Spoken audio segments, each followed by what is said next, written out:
welcome to Take Notice, Amplifying Black Stories. I'm your host, Allison Preisinger-Higgins. The mission of this project is to take notice, to listen, to hold space by amplifying Black stories, experiences, and voices. Conversations on family life, finding joy, and interests of folks in our country and around the world who encounter racism on a daily basis. A portion of these discussions will be dedicated to holding space for guests who are comfortable sharing their personal experiences with racism. Stories help us all learn and connect. We are here to listen, to take notice. Thank you for being with us. Let's take a moment to recognize, to take notice of the voices that are so often unheard.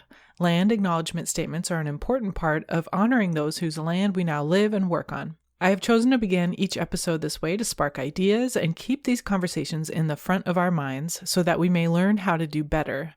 I would like to acknowledge the land on which this episode was created. I would like to show gratitude to the traditional ancestral land of the Shoalwater Bay and Chinook tribes. Recognizing that these names are not the original names of the people of these areas. As I continue to learn how to better acknowledge Native people of these lands, I will adjust the wording of the beginning of each episode. I encourage listeners to research the land on which you live and are listening right now. Recognizing this is just the beginning. Welcome to another episode of Take Notice, and thank you for being with us. My guest for this episode connected with us all the way from Toronto, Canada, which brings me to point out that we should expand the wording in our mission to include the entire world.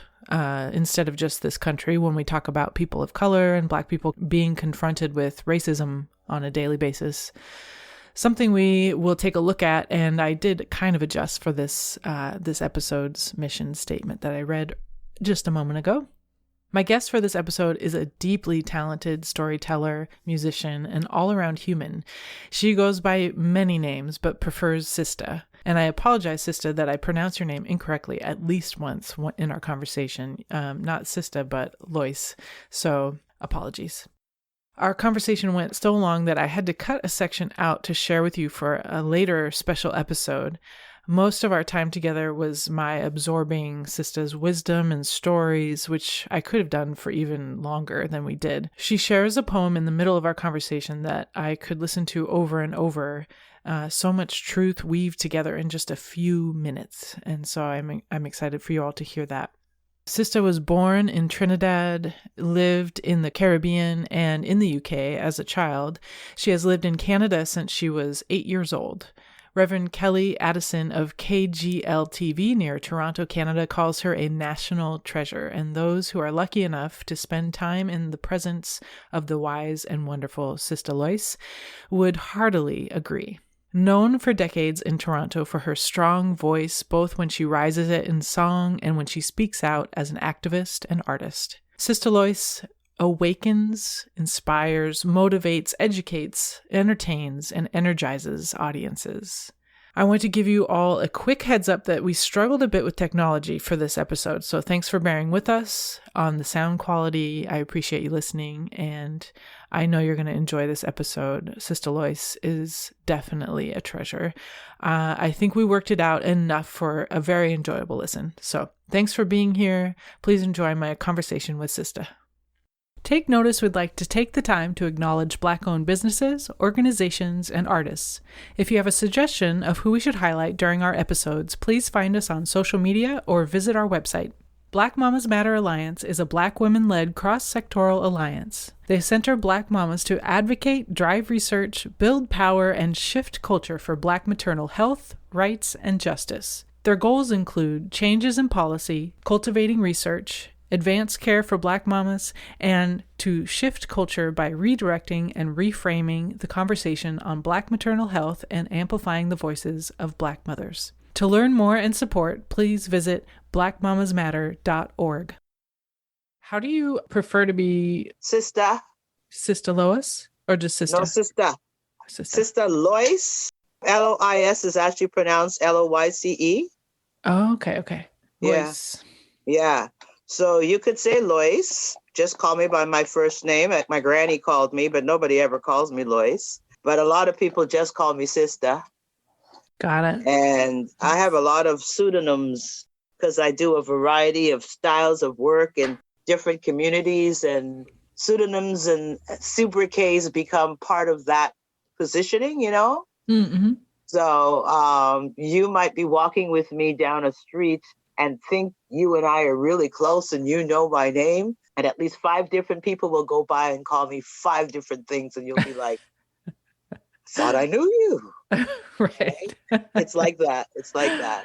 Well, I would love to hear about, so you said you grew up in Manitoba, is that right? Yes. Can you Yeah. kind of explain where you grew up and who you're surrounded by, and maybe explain where Manitoba is? Because a lot of Okay. the listeners, I think, are in the States, and including me, I'm not as familiar with all the Okay. territories and things. So, Okay.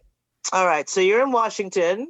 mm-hmm. Above Washington State is a portion of British Columbia and Alberta.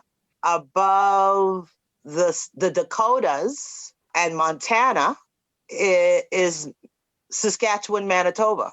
Okay. Yeah. So very cold there. Yeah, extremely cold there, Right. and very flat as far as the eye can see. Oh, wow. A fella from Winnipeg wrote once in a song, "The land around is flat, flat, flat." Yeah. It's like perfect the line in a song, right? Because it's the Mm-hmm. reality.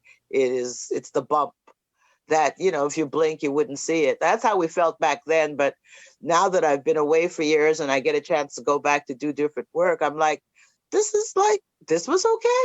Mm. It was great, but this was okay. Mm-hmm.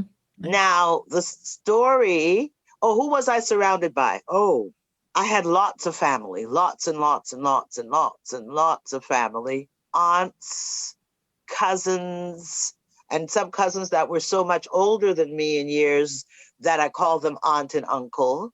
Mm. My father came from a family of 13 and he was number 8.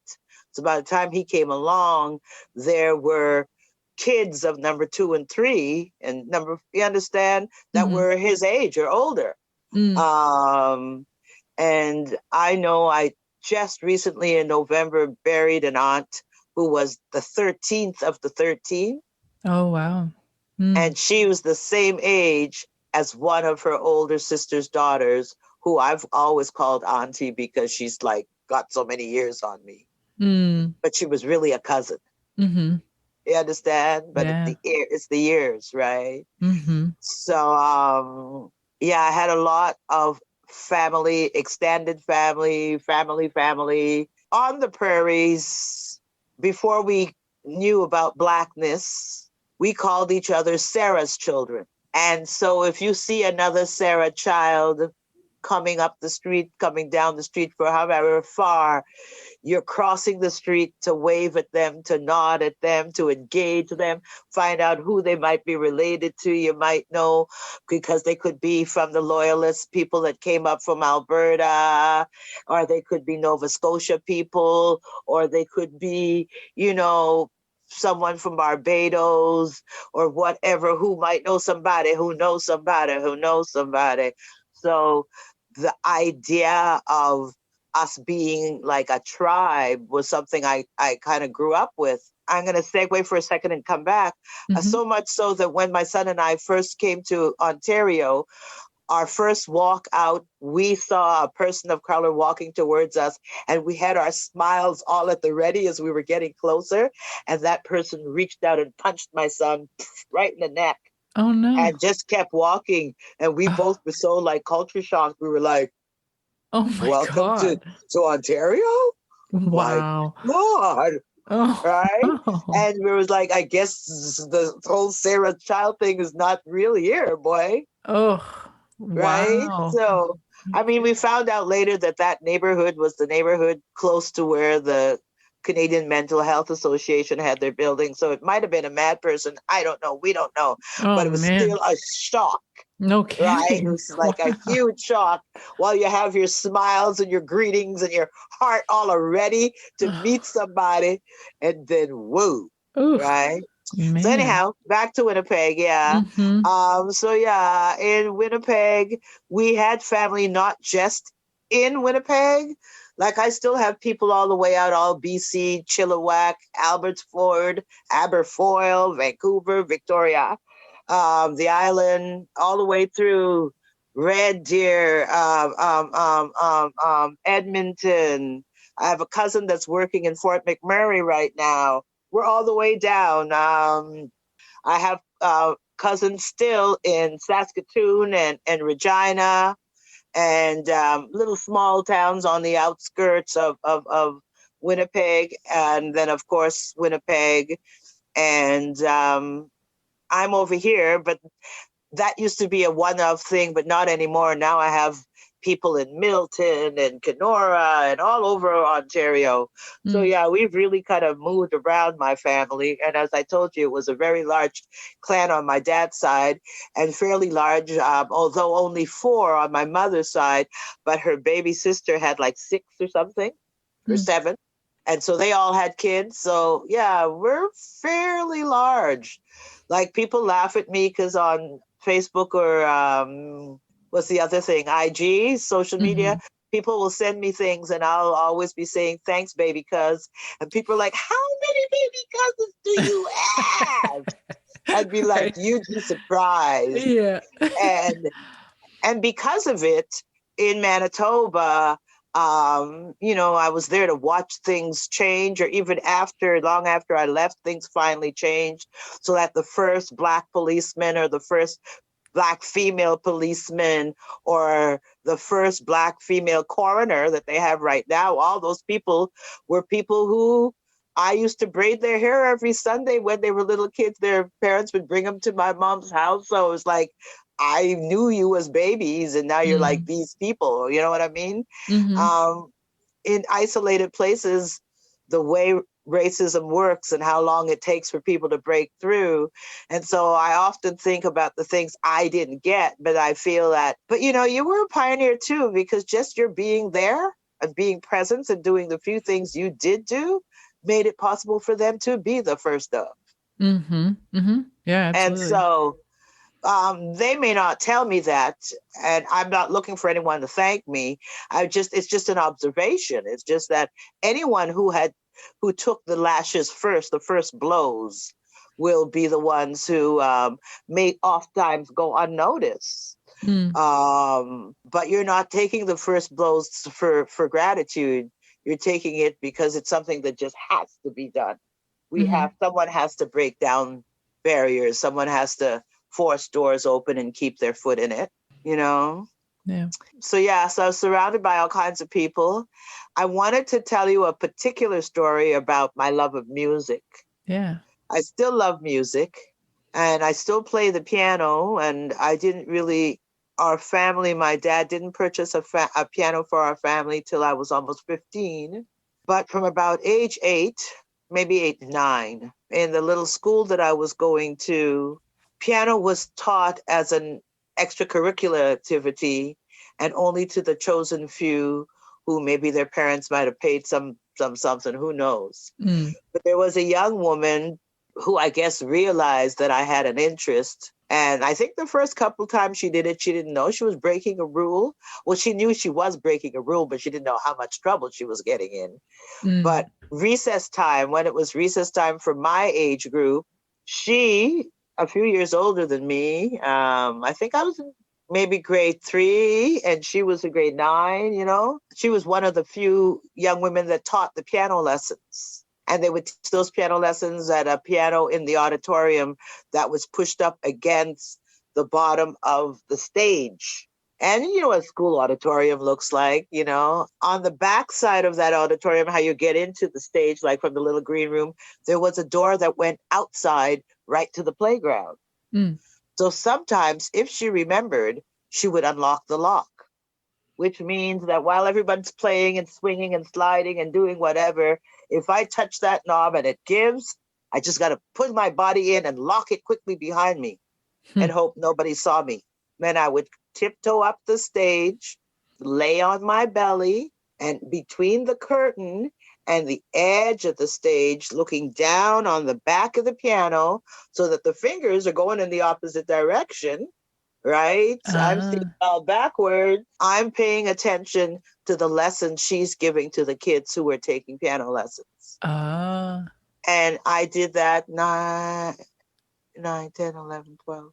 So 7 years before we got a piano. Oh, wow.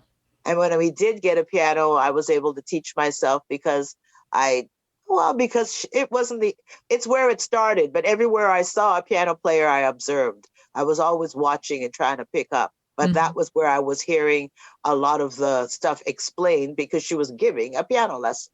Now, I got in lots of trouble. That was back in the day where you could get strapped, and my principal beat me like crazy for not going outside. And then in addition of getting licks, you get letters sent home to your parents. And I remember saying to someone once, I came home trying to like forestall problems and saying to my dad, I got in trouble in school today, seeing if I could get there first. And he was like, they already called. In fact, they sent a letter. Wow. You don't want to go outside for recess. I said, Daddy, it has nothing to do with going outside, but it's where the piano is. It's where the lessons are going on. That's what's holding my interest. Yeah. And so he was like, oh, well, are you willing to take the licks? I'm like, if I have to. He says, well, then lay on your belly and absorb all you can. And one day we'll get a piano and you'll work it out. That's awesome. So I did. And I'm not the greatest piano player in the world, but I play, I accompany myself and I accompany others. And Wonderful. yeah. Yeah. So yeah, I got in trouble and I got licks, and I thought I was getting in huge trouble with my family. And years later, because we're still friends, I was talking about it with the young lady who used to leave the door unlocked for me. And she said, oh my gosh, I'm glad you brought that up. I used to get in trouble with my family too. I said, really? He said, yeah, they used to drag me in the office and write letters to my father because her mom was visually impaired. So her mother couldn't read any letters. And say how I was betraying our race by helping you. Wow, really? Huh. Yeah. She was English and Scots blend or something. And she was like, I said, oh my goodness, you had to carry that around, because she wasn't that much older than me. So she's like 16, 17, carrying the weight of being a race betrayer. And I know who we have in common because of, the closeness of communities. And I still see to this age, she's, in her 60s, and she's still somewhat ostracized from those groups. They don't treat her the same. And I know a lot of it has to do with because she befriended this girl and she broke all the rules by doing it, right? Right. And so sometimes we hope and wish that there's a time coming where you don't have to feel like a rebel to be kind, right, to treat people decently. Right. Because that's what basically she was, And I was considered a rebel for trying to steal this information. No one paid for you to have these piano lessons. Da, da, da, da. And I remember her saying to the principal, but she's really quick. She's not bothering anybody. She's just picking it up on her own. And he revealed and said, yeah, she is quick. That's why we don't need to give her any more help. And I thought, oh, that was not very nice. Right. I mean, but you're a little girl and you don't know about words like racism and ism. You just know there's all these little things that happen where you're treated differently and blah, blah, blah. So, yeah, so that's a story of childhood and racism. And then I'm going to jump ahead to just 2019 right here in Toronto in our underground subway system. All right. And as I told you, we grew up calling each other Sarah's children. It wasn't the Southern states.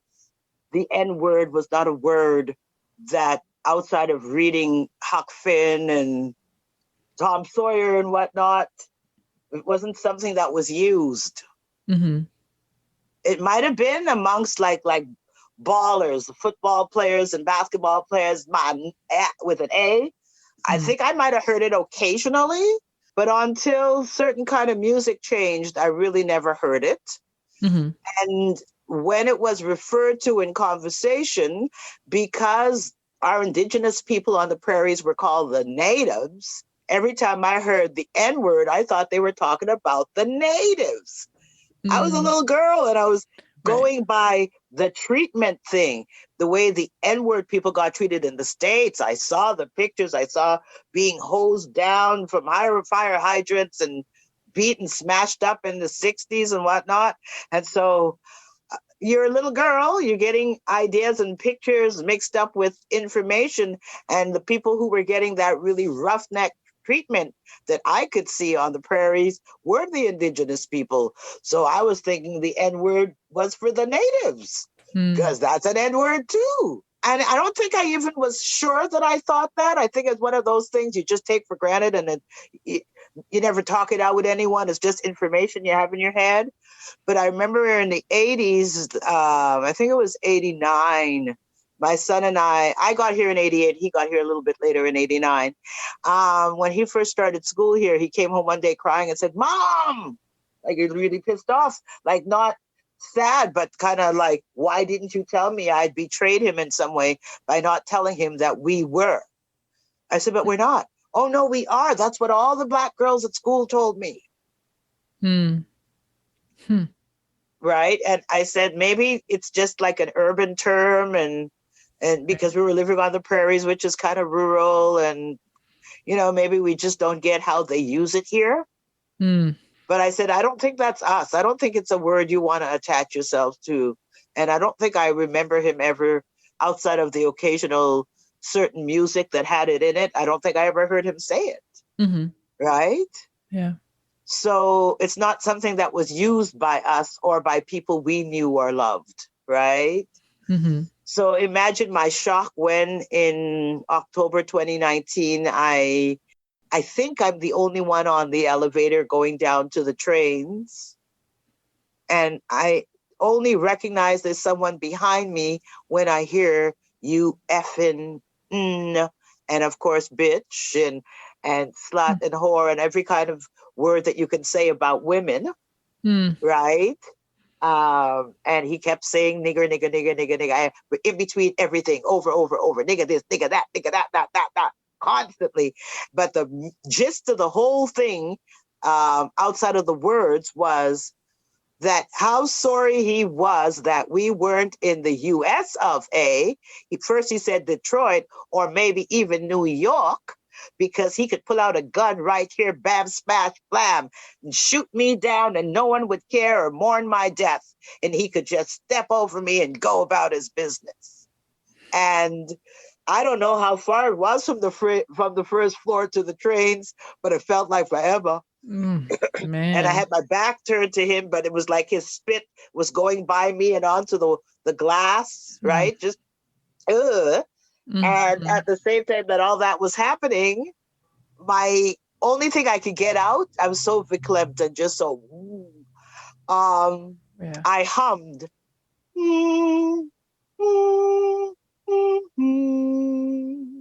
which is the first four notes of "O Canada," the national anthem. And it was kind of like, maybe I'm rebellious even in the face of what could have been dangerous. You know what I mean? Because it was fairly dangerous. But the saddest part of it was he wouldn't stop when we got downstairs. He followed me onto the train and kept cussing, and then he spit on me. And as I sat there cleaning his spittle off my eyelashes and off my face, I looked around and I saw there's 6 or 7 people on the train who were like pulling their scarves up and looking down in books and pulling phones up to their face to ignore the situation and pretend like they didn't see. And I was like, wow. When I was a little girl in Winnipeg, walking to school in the morning, and the Polish mamas would spit on us. They'd never hit you. They'd always spit right close to your eyelash or whatever. They never spit on you, right? They just spit in your vicinity. There was always some other mother, maybe a Ukrainian or Italian mother, who would say, "Oh, that's not nice," or something, you know? So you knew that there was someone who might be noticing, this is 2019 and this happened to me on TTC. They did not miss me. They hit me smack on and not a soul saw. Oh, and I know they saw, but not a soul would look up. Right. And I just came home and of course, I wrote a piece about it because art is how I save myself. And I wrote a piece called "The First Four Notes," where I talk about, you know, the first 4 notes of the national anthem and a bunch of other songs that we immediately, our hearts go to when certain things happen. And, you know, da, da, da, da. Well, we can't sing that because it costs money. But you know what I'm saying? There's melodies that the first 4 notes will take you there. Da, da, da. Now, everybody knows she's a brick house, right? You want to sing the rest, right? Or da da da da. You know, I first love it. four notes are really very important to us. We just Yep. haven't taken the time. And so if that hadn't happened to me, I would have created this beautiful, beautiful piece about the first four notes and how they evoke either a sense of safety or security or sameness or familiarity or home. Mm-hmm. Yeah. And then I thought, if you had time, I have a piece about home that I wanted to share with you. Do you have time? Absolutely. I would love to hear that. Yeah. Okay. It's called Where We All Want to Go. Oh,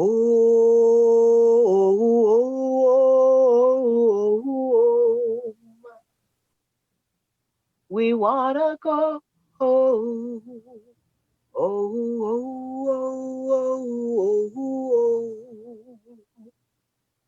we've been wailing and crying out for far too long. We've been screaming internally too and fighting loud, and the battle's been strong to find a home.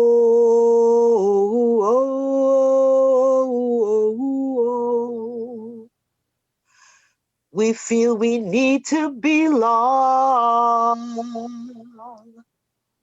Still, we hold tight, living in our visions. We've kind of settled into imagination. Yes, the wailing and the crying that we've done for far so long, with our heads and shoulders bowed down. Silently, we've been fighting out while really kind of unable to scream loud and strong because we're bearing this weight and this shame of someone else's atrocity. Now, we all know we are us genocide tale. It's been told about how we were taken from home on big ships as chattel, and they were sure that we would all forget, or at least some folks hoped that would be a distant memory that we deny and we neglect. They deny, and we'd be compelled to forget.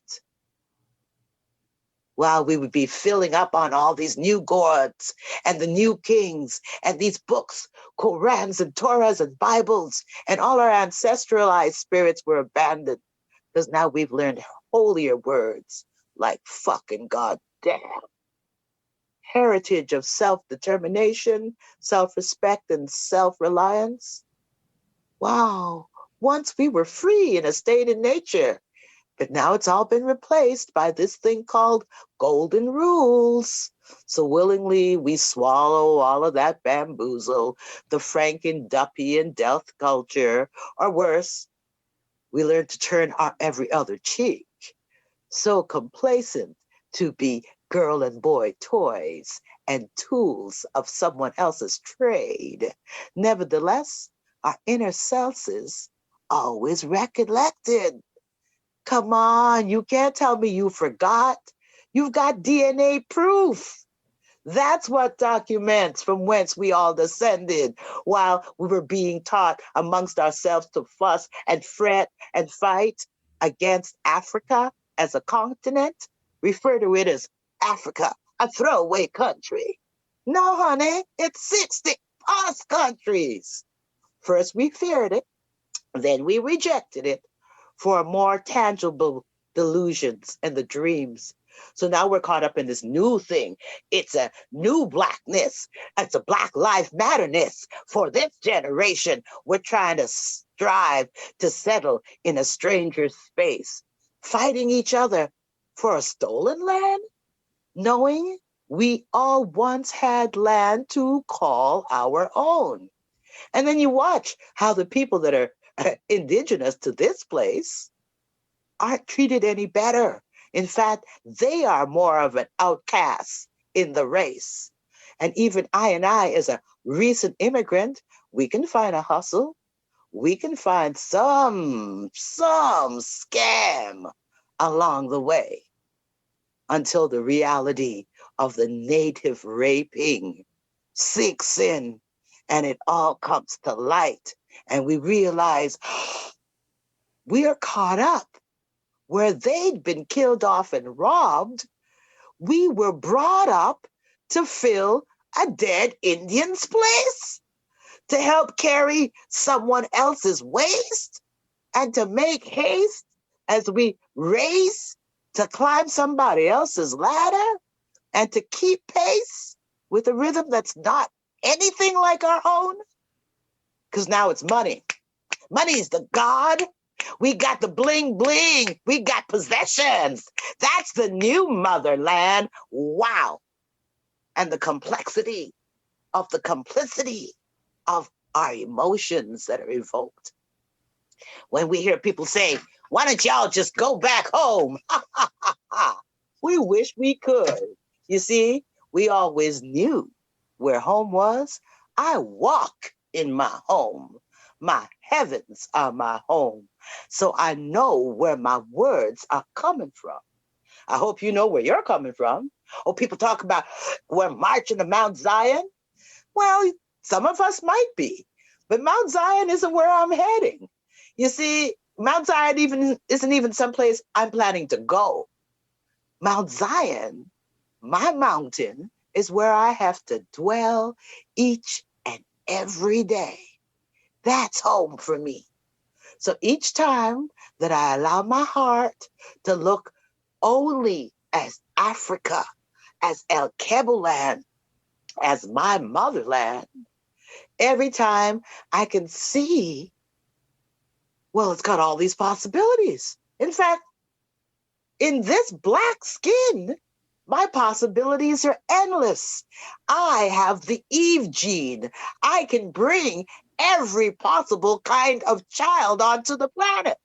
So personally, I should just be striving every day to just fill my well with the things that feed my being. I want to utilize the Phoenician alphabet more because that's ours. And it's our art and our words. And these are our songs and our melodies. We need to reclaim them. I'm going to reclaim them. As you can see, I've recovered some of my clothing and my headdress, but I'm still working on building a strong mind, on reclaiming my confidence. You see, these thoughts are not just dreams, because I know a few folks that had them some dreams. This is not that. These are vain hopes. These are visions. They're not just lost in imagination. These are things I have an intention to take back, because change can't come from wishing. Change has to come from intentionality to take back all the things that you were forced to leave behind. That's how we reclaim. Oh,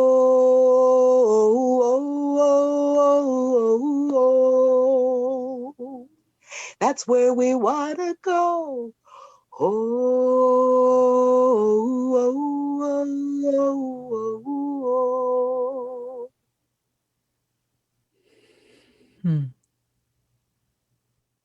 Thank you, Sistah. That was so beautiful.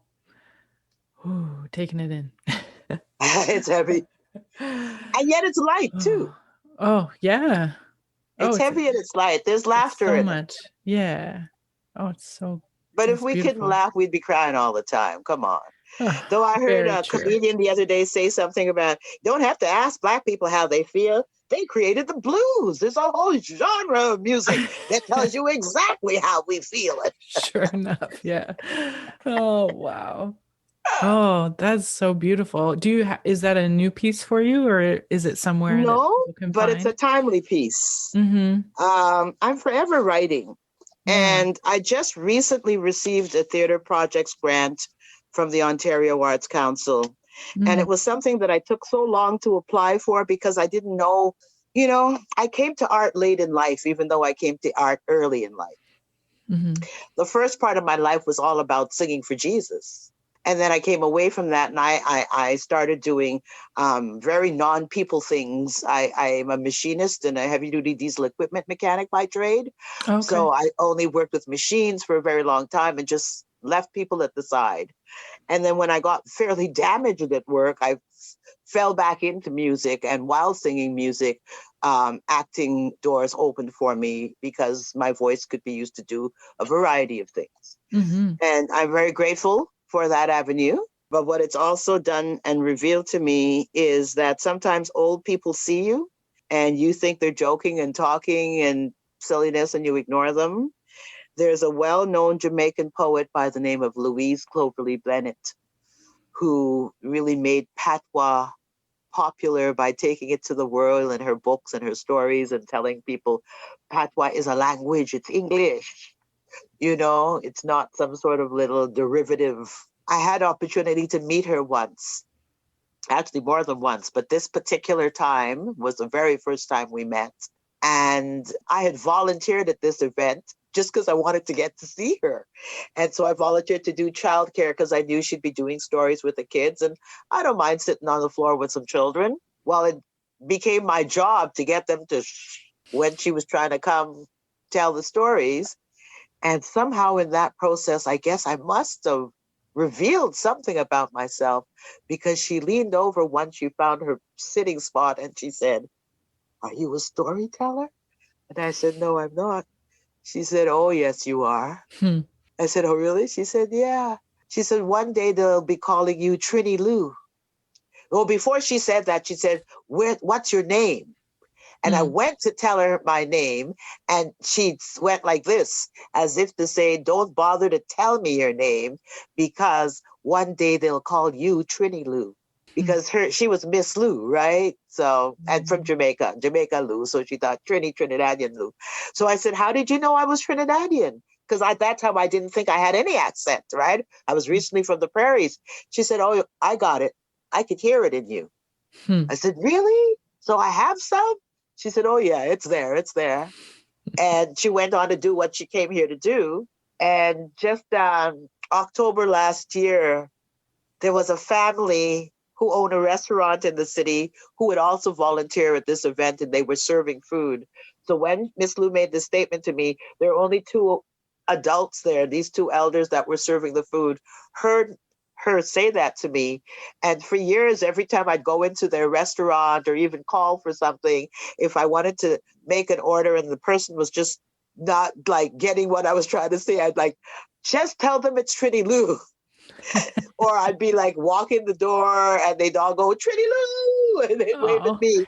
But it was only this particular family. But now nobody knows that because she's died and they've died. And the only one who knows the story now is me. But did I know that life was going to take me to a place where I'd end up telling stories and I'd be Trini Lou? So I just laugh at them like, I need to write something one day. And part of it has to encompass that story. There has to be some honor given to the storytellers who come before, who sometimes see potential in you that you don't see in yourself. Yeah. So for her to call me that, Trini Lou, and for me to be where I'm at now, where I'm actually telling the stories, you know? Yeah. Thanks for sharing that. There's this question that I ask every guest, and I'd love to hear your answer. The question is, what would make you feel seen as genuinely equal? I don't know if equality ever exists on the planet. I look at the feminist movement and as my mother always pointed out to me, we don't need the same kind of emancipation that melanin redacted women require from their husbands. The same kind of things that the oppressor practiced on all other nations, they first practiced on their own women. And thinking about that, I realized, so we are looking for different kinds of equality. She said, "Of course, when we worked in cane and cotton fields, we didn't get a break to make babies. We had to keep going and do everything. In the one shot, you lay down or you stand up. We didn't even used to lay down to make babies." So I thought, so we're never going to be equal to white women, and we don't want to be equal to the melanin redacted because of their experiences with the men that oppress the planet. And then we looked at, African men, they have misogynoir, they have misogyny, all these little macho, machismo behaviors. And where do those come from? And then she said, well, it seems that way in this society. But if you're looking at how they would be in their natural setting, everyone has their job, everyone has their place, everyone has a task. And so those things enhance each other. Those things work together as a unit. And so equality is not something that anyone seeks. Today it might feel like you're on the bottom. And this afternoon, because of the task the family is involved in, you know how more than anyone else. So you're the top. And those things vary. I just thought, Mama might have a clue. Those are very interesting responses, that the top and the bottom, like yin and yang, is a cycle. So there is no equality. If you want just like a balance, this is my half and this is your half. But the equality is in working in that circle as a unit brings equality. Thank you so much for asking me that question. Thank you for your answer. Thank you so much. I would love to hear where people can find your work and any other organizations or artists that you want to support through this platform as well. I would love to hear those things before we're all finished up. Well, I belong to what you call a house, and the mother of my house is the name of Jade Electra. Jade Electra is a drag queen. When Jade Electra is not a drag queen, Jade Electra is a DJ called DJ Relentless. And DJ Relentless does a lot of work around town to help people mingle. Started off with the positive, HIV positive group of people. And then he said, you know what? It can't be just us.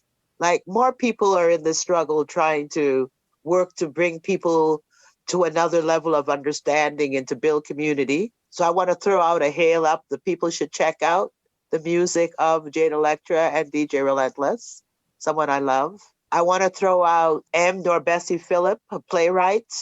She won the 2019 Penn Award.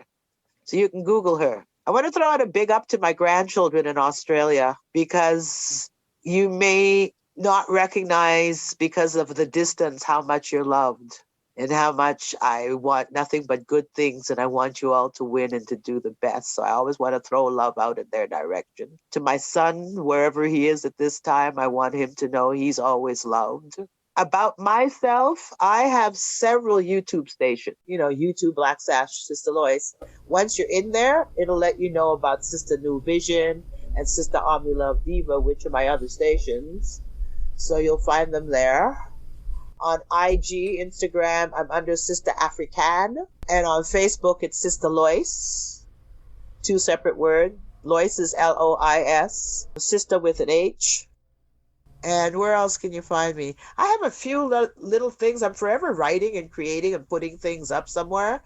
And my desire is to amalgamate and pull my life together. For a long, long time, long before COVID, I would say, there's all kinds of young people who know this computer thing. I don't need to learn this. I just need to write good songs, write good poems, go out and do my thing. And I'll just bring these people in, Well, COVID has made it that you can't do that. You need to learn to do that stuff yourself. Mm-hmm. And so I'm in a position where I need to learn about what the right equipment is for the job. And just, I need to gain some confidence with not being so afraid about which buttons for this and blah, blah, blah. But I'm coming along slowly. And I'm very happy that you were willing to be so patient with me. Very happy that I'm learning this thing. I see it's the future. It's how we may not get back into theaters. This is how we're going to be communicating. So I'm trying to figure out ways that this, African princess can meet with her community, even though, she doesn't leave her gates, but which is kind of cool too, eh? Right. You just wrap your hair up and throw on a clean shirt and you're like, ooh. Yep. There's something to be said about this COVID business. Yep. I hear you.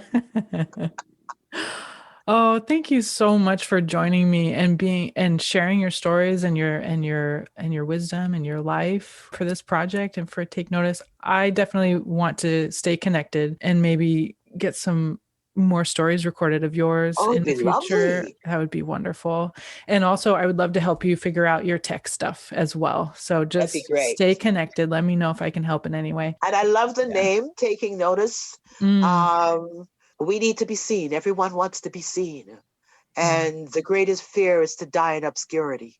mm, So thank you so much for taking notice. absolutely. You've added that little bit more value to myself today. And so I will have more joy the next story I tell because you took notice today. Mm. So it's like such a highly appropriate and on point title. I love it. Thank you. Yeah, thank you. I appreciate that. Yeah, I'm glad. Wonderful. Thank you very much, Sister Lois. Thank you very much for sharing your time, your art, your craft. And yeah, we're going to get together again because you're going to show me some stuff, some computer Yes, stuff. absolutely. Thank you for joining us for Take Notice Amplifying Black Stories. Please subscribe and follow us on social media. We are at Take Notice Podcast. It would really help us out if you could take a couple of minutes to review our podcast. Thank you for your support. Take Notice Amplifying Black Stories is produced, hosted, and edited by Allison Preisinger Higgins, co-produced by Amanda Ray. Music by Version Big 5 featuring Darius Higgins. Thank you for being with us, and thank you for taking notice.